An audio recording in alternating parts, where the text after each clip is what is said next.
the chances of getting into an Ivy League are higher than you think. So I'm sure we've all seen these statistics. The total number of applicants to all Ivies are getting higher and higher. The acceptance rates are getting lower and lower, 3% to 4%.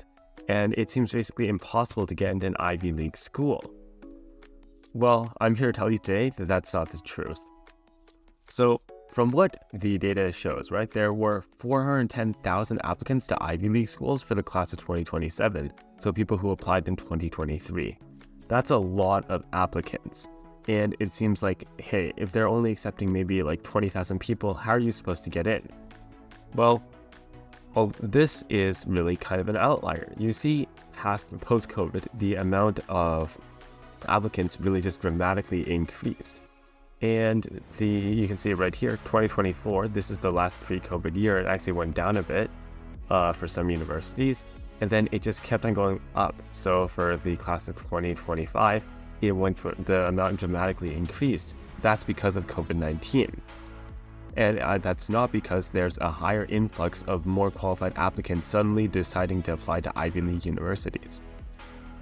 All right, so let's go back to when that's not really so much of an outlier year then. So the 1 year right before, and this number is around 310,000 applicants.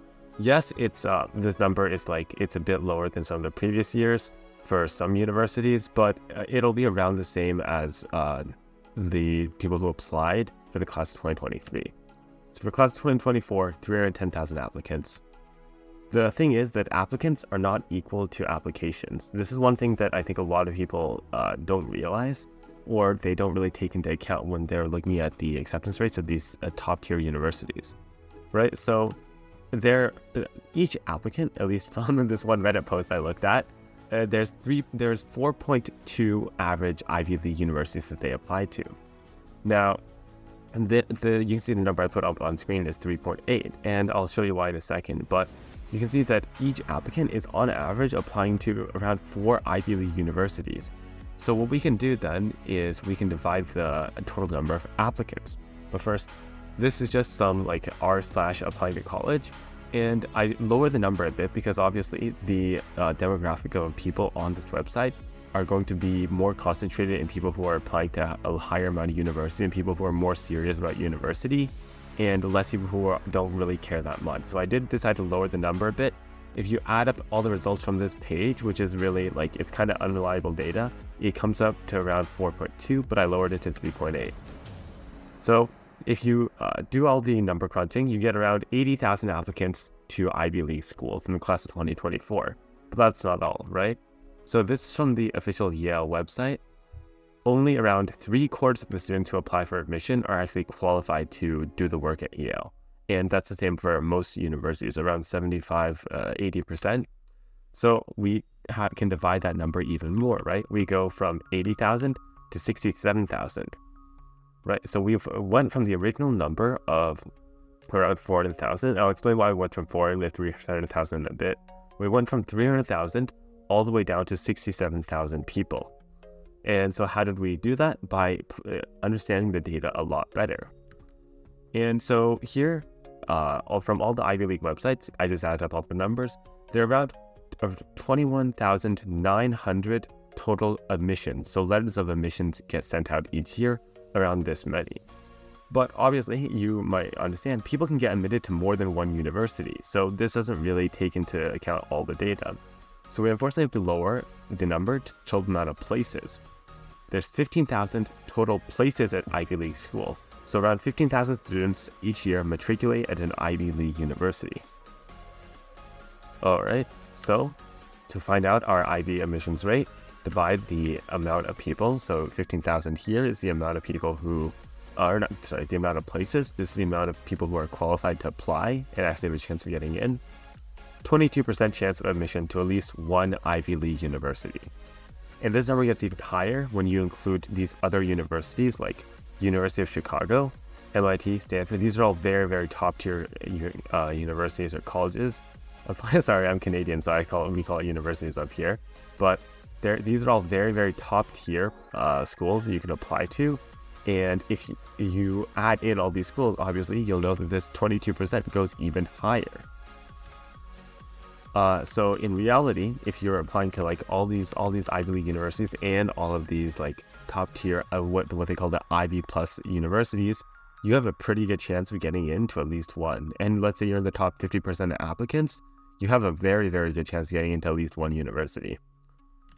So here's some problems with my approach, right? Number one, we're going to talk about why I didn't originally talk about 400,000, right? It doesn't seem like I factor in the recent data, because recently there's 400,000 people applying. Secondly, another problem is that, from my approach, you need to apply to as many schools as possible to have a higher chance.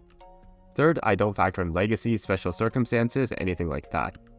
And fourth, my approach basically wants students to go to a school only for prestige, basically, right? Because the chance you get admitted to one Ivy, not the Ivy of your dreams. So it's basically focusing too much on prestige and ranking and this Ivy title. So here's my response. Number one to this point that I don't factor in recent data. Although that is true that the number of applicants has gone higher, it's mitigated by a higher amount of unqualified applicants applying and people applying to more universities. So the number of applicants have started going down post-COVID.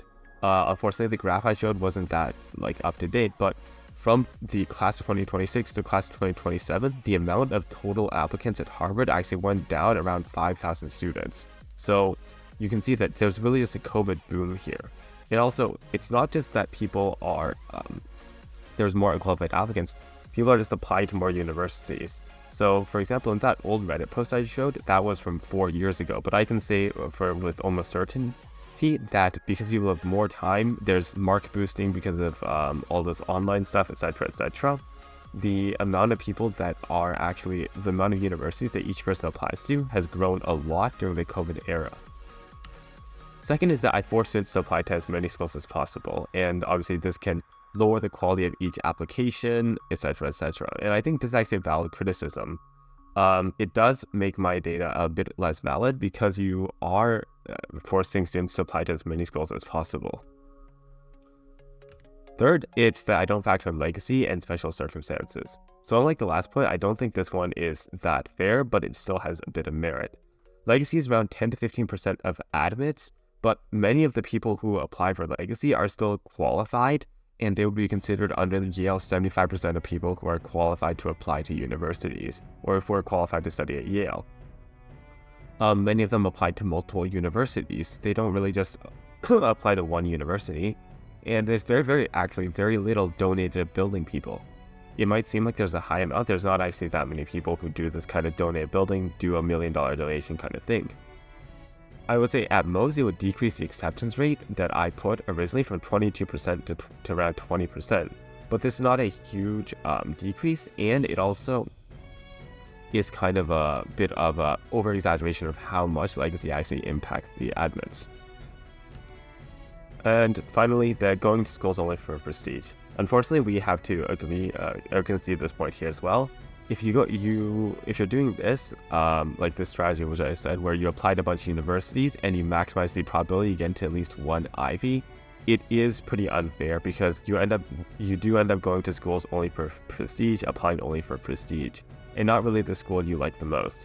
One thing you could say is that, hey, these are all the best universities, you just want to study at a good university, but still I think this is a pretty valid criticism of my data. So what do I actually want to prove here? Number one, it's that people, I think, say a lot that nobody has a chance to get into these universities. It's very, very hard nowadays, and the acceptance rate is extremely low. Maybe 3% of people can get in. It's not true. Like I just proved, it's around 22% of people who are actually who apply to Ivies, who have a chance to get into at least one Ivy. The amount of people who are basically considered applicants is not equal to the total number of people applying. And this skews the data in a way where it seems like there's a lot of applicants, which are basically just applications that have been submitted, when in reality, the total number of people applying isn't actually increasing by that much year over year. And the acceptance rate isn't as low as people think. So I would say, good luck to everyone who's applying. Even I'm applying to university, and I'm using this data as a bit of hope for myself that, hey, even though some schools have a admission of 3%, the probability I get rejected from all of them is very, very little. And, I still have a chance, just like you, all of you actually have a pretty good chance of making it to the universities of your dreams, or at least a very, very good university, because the acceptance rate isn't as low as you think.